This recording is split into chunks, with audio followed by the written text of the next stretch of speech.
ក្នុងនាមជាស្រីភក្តីមនោរម្យនៅក្នុងជាតិនេះអូនមានរូបបងធ្វើជាគូត្រង់ស្វាមីអូតំពីថ្ងៃនេះទៅយើងរួមសង្ឃុំត្រជាក់ត្រជុំរៀងរហូតណា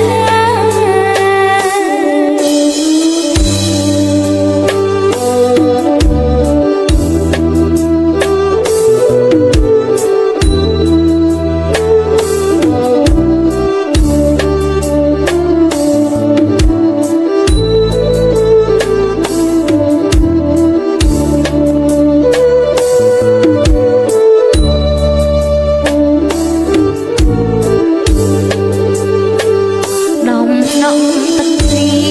យ៉ាងហាក់ជ្រៀងបំពេប្រប្របាយមុនស្នេហ៍ដល់គូពីសម័យគូពីព្រេងព្រឹនទឹកជួបហាងរដី